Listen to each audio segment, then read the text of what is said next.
Bible Belt. up on the hill. I mean, really. Baptist? Yeah. And so her father was 6 years older than her mother. So I think her mother got married at 14 and had Susan at 15, something like that. Oh my gracious. But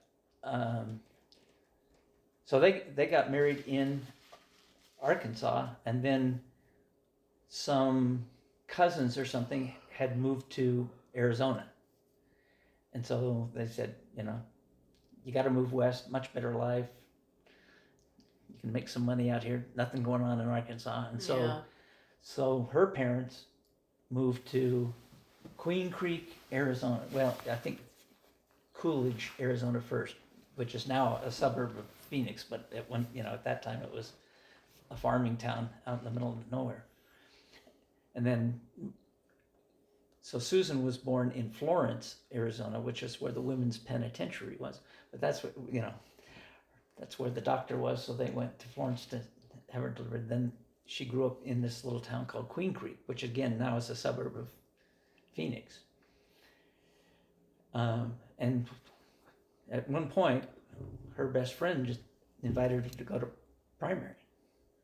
And it was when primary was held on a Wednesday afternoon. And, you want to come to primary? We, play games and have a lesson and so on. So she went. It's like a church organization for kids. Oh.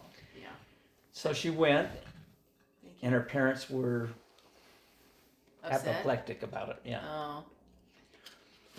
Good Southern Baptists were not going to let. Yeah, they don't want their. Right. I get it. So, absolutely, no, you're never going back there again. So now they moved to San Bernardino. So her dad was a ranch foreman in Arizona. And then they moved to San Bernardino because same thing had happened. All these relatives that had moved to Arizona had now decided we're going to go on to California. And they were all ending up in Southern California. And so they moved there and they ended up in San Bernardino, and they bought a little fast food hamburger joint, and that's what they ran and lived in the house next door. And Susan started school, middle school, and fell in with the group of LDS kids that somehow just naturally gravitated to them. And they'd invite her to church, and she, can't do it. Yeah.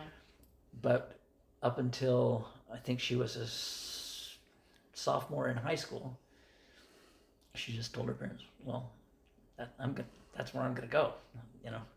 So they said, "Well, you can't have, you can't drive the car, you can't." So they're finding all kinds of ways to punish her. Yeah. So she had to find a ride to church all the time and so forth. And so I think she was a senior in high school, and she was conducting music for sacrament meeting. And the bishop came to her and said, "Susan, we can't find your membership records. We've looked and looked and looked. We can't find your She said, "Well, I'm not a member."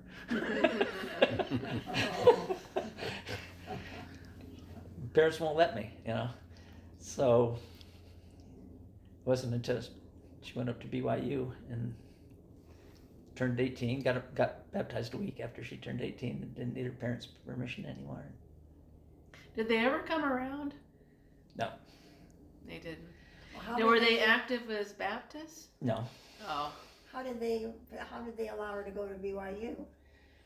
She got a scholarship, so Oh. she got a scholarship, so she, and all her friends from high school Were BYU, were going to go up to BYU. Wow. So here's another story.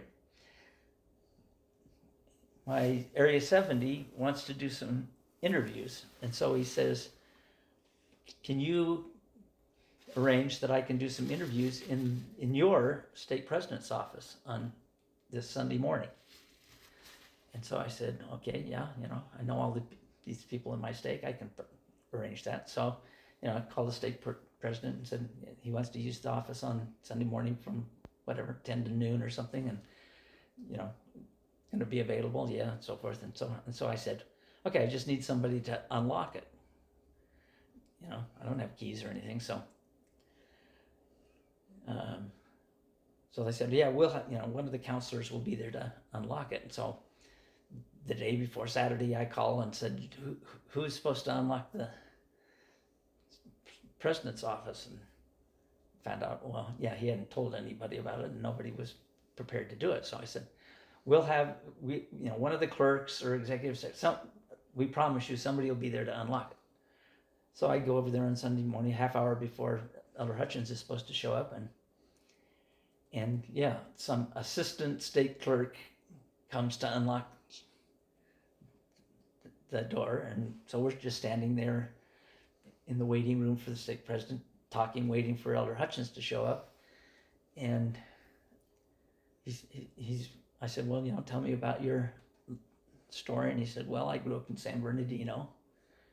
I said, oh, my wife grew up in San Bernardino, and he said, well, what's her name? I said, Susan Wright. I